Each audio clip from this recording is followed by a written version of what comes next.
Assalamualaikum warahmatullahi wabarakatuh. Selamat siang dan salam sejahtera Bapak Ibu. Masih banyak pertanyaan sampai hari ini tentang MLM, MLR, dan money game gitu ya. Sehingga akhir tahun ini saya akan menyampaikan topik MLM ini. Jadi semuanya sekarang masih dianggap sama Bapak Ibu. Ya, masih dicampur aduk antara multi level marketing, multi level recruiting, money game. Ini semua bisnis yang berbentuk jaringan disebut MLM dan dipandang negatif. Ya. Sehingga banyak orang yang salah mengambil keputusan. Padahal hampir semua yang disebut MLM dan dianggap negatif itu sebenarnya money game. Ya. Dan sisanya adalah multi level recruiting. MLM-nya sendiri justru jarang dikenal orang, sehingga mereka pun tidak mendapat informasi yang lengkap tentang MLM. Taunya hanya money game, ini yang merugikan dan dianggap sebagai MLM. Jadi yang disebut MLM itu apa? Ini adalah sebuah kegiatan perdagangan biasa, yaitu salah satu strategi atau pengembangan dari bisnis prosumer, profitable consumer. Jadi kalau di perdagangan konvensional itu ada grosir, distributor, itu membeli produk dalam jumlah besar ke pabrik dan menjualnya ke grosir yang lebih kecil, ke pengecer, dan seterusnya. Pengecer menjual ke konsumen, dan di setiap tingkat ada keuntungan yang didapat. Nah, di multi level marketing semua konsumen itu membeli langsung dari pabrik. Ya, kemudian di akhir bulan itu dikumpulin. Ya, mereka membangun grup kan, baru membeli ke pabrik. Di akhir bulan perusahaan menghitung pembelian di setiap grup itu dari setiap levelnya. Ya. Dari jumlah pembelian mereka ada yang dianggap sebagai konsumen, pembeliannya masih kecil, ada yang sebagai pengecer, distributor kecil, distributor besar, dan sebagainya. Dan masing-masing mendapat bonus sesuai dengan besaran omset di grupnya. Umumnya antara 3% sampai 21% ya, tergantung perjanjian di depan.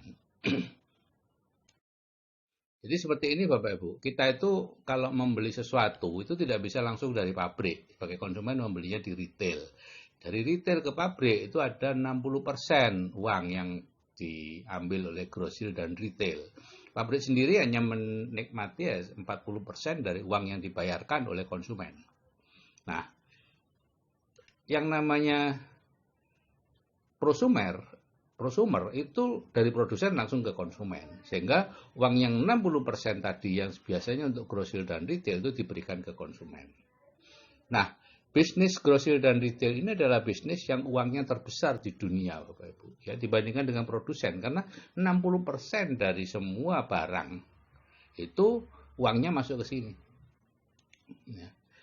Ada 3 macam ya yang bergerak di sini, main di grosir dan retail, yaitu yang konvensional itu semuanya Anda ya, membangun toko, mengisi toko, mengelola toko, mencari konsumen itu Anda, modalnya besar, keuntungan Anda kurang lebih 5-10%, dan itu aktif income kan Anda mengelola sendiri.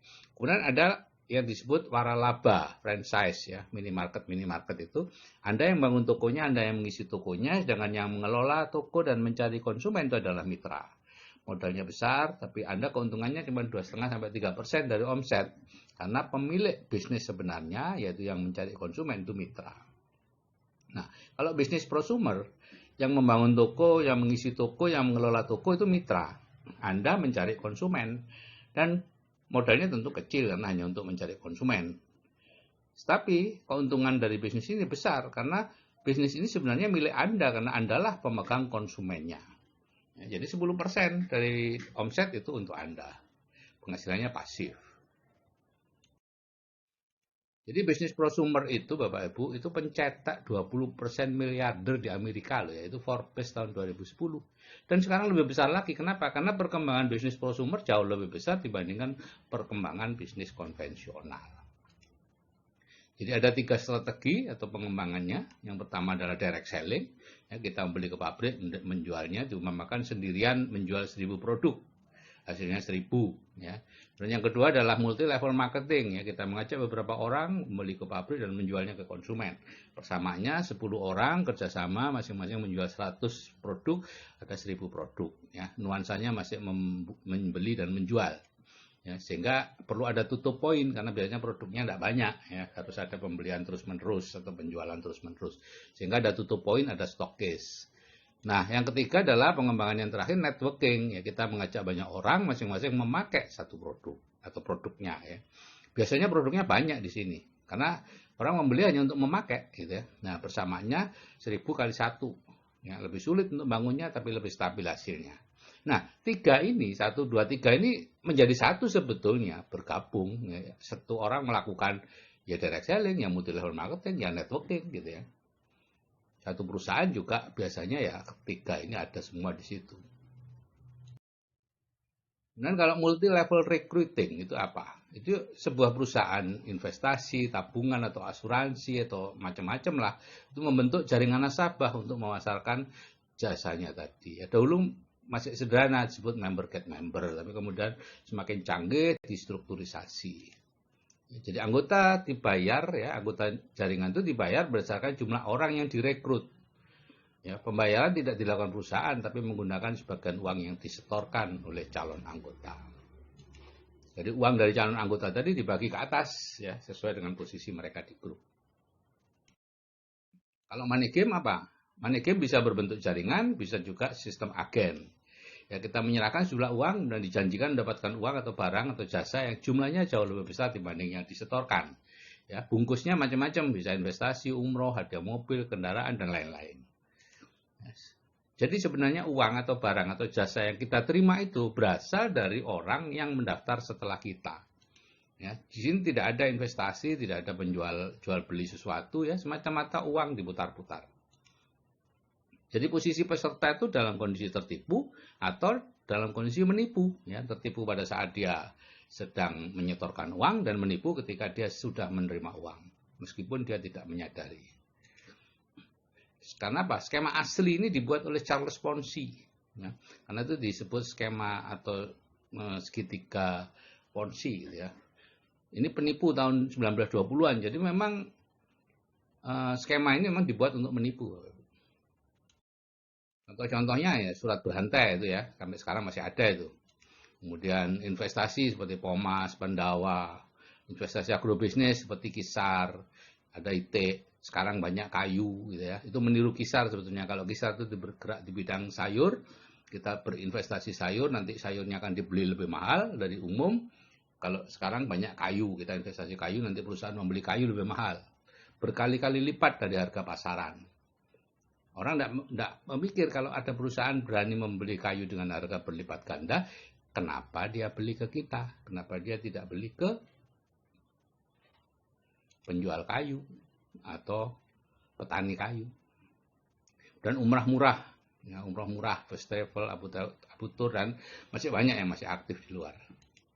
Skema piramida, gitu ya. Nah, ini money gamer terbesar di dunia ini Bernard Madoff, ya, di Amerika tentunya ya. Lahir tahun 39, meninggal tahun 2017. Ya, ini menjalankan skema Ponzi mulai tahun 60 sampai terbongkar baru tahun 2008. Dia hanya memiliki 4.500 nasabah, yaitu orang-orang kaya, yayasan-yayasan sosial, badan amal, ya, seperti Steven Spielberg itu masuk nasabahnya. Dia menjanjikan imbal hasil atau nisbah yang besar. Ya, sebetulnya tidak ada kegiatan investasi apapun, imbal hasil itu diambilkan dari uang nasabah sendiri dan nasabah setelahnya. Jadi dia terus-menerus mencari investor. Nah, uang dari investor itu digunakan untuk membayari investor yang sebelumnya. Ya. Dan merugikan nasabah setelah terbongkar 65 miliar US dollar atau 940-an triliun. Banyak Bapak Ibu. Ini laporan anaknya sendiri ya, karena pada tahun 2008 itu anaknya baru diberitahu kalau ayahnya itu melakukan skema Ponzi. Nah, karena ayahnya sudah umur 7 bulan, anaknya kan tidak mau menerima warisan itu, dia lapor. Tahun 2009 dia dihukum 150 tahun. Meninggal di penjara tahun 2017 dan anaknya yang melaporkan depresi tahun 2010 bunuh diri. Jadi inilah nasibnya. Umroh money game sekarang masih banyak Bapak Ibu. Cirinya itu sebetulnya sederhana Bapak Ibu. Ya, harga di bawah biaya umroh. Sekarang biaya umroh yang ditentukan oleh Departemen Agama itu 22 juta kalau tidak salah ya. Terkadang diberi label sedekah. Saya pernah ditawari sedekah 1 juta, kemudian bisa umroh. Biasanya setelah kita daftar itu tidak langsung berangkat. Gitu ya. Masih ada waktu antri sekian bulan. Padahal di umroh tidak ada daftar antrian Bapak Ibu. Ya. Kita antri karena apa? Karena uang yang kita masukkan itu digunakan untuk membiayai jamaah sebelumnya, sedangkan kita menunggu jamaah setelahnya. Contohnya first travel nih.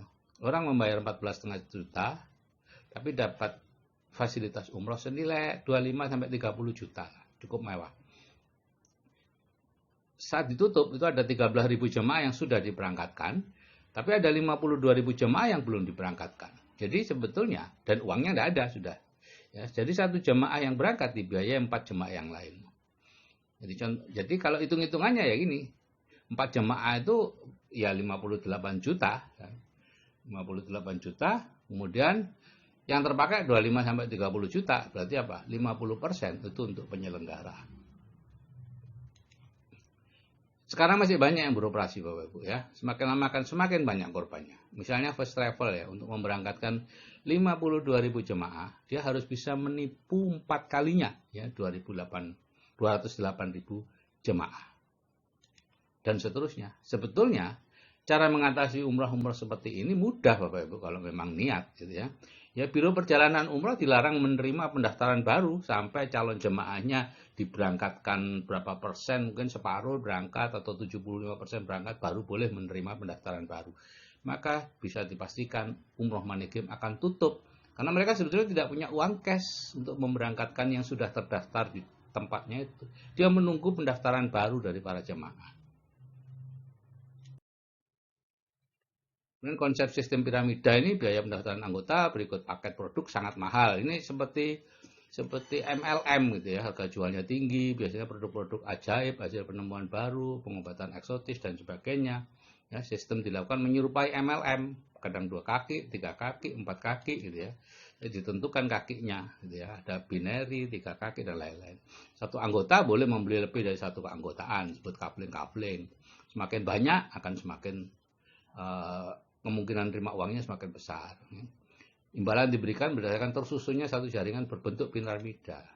Program pemasarannya sulit ya, tidak sulit dimengerti ya, dan tidak berat pada titik beratnya pada recruiting ya, bukan pada penjualan. Nah, MUI memberi fatwa tahun 2009 yang disebut Money Game adalah kegiatan penghimpunan dana masyarakat atau penggandaan uang dengan praktek memberikan komisi dan bonus dari hasil perekrutan atau pendaftaran mitra usaha yang baru atau bergabung kemudian. Dan bukan dari hasil penjualan produk atau dari hasil penjualan produk, namun produk yang dijual tersebut hanya kamuflase atau tidak mempunyai mutu atau kualitas yang dapat dipertanggungjawabkan. Jadi kalau definisi di atas dipakai, maka multi level recruiting itu dimasukkan dalam golongan money game dan tentunya diharamkan. Termasuk juga agen asuransi. Itu penghasilannya halal kalau tidak menggunakan model jaringan, di mana setiap orang mendapat komisi dari hasil kerjanya langsung. Itu sih sah-sah saja. Tapi begitu dibangunkan jaringan, maka akan masuk dalam definisinya fatwa MUI ini. Jadi Bapak Ibu, kita perlu memperhatikan dari mana asal uang yang Anda terima itu. Apakah uang itu berasal dari investasi, ya, Anda menyetorkan sesuatu, kemudian uang itu diinvestasikan dan Anda mendapatkan hasilnya, maka itu sah. Ya. Tinggal Anda berhadapan apakah investasi itu benar atau itu investasi bodong. Itu Anda sendiri yang risiko.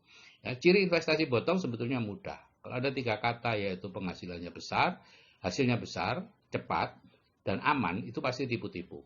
Ya.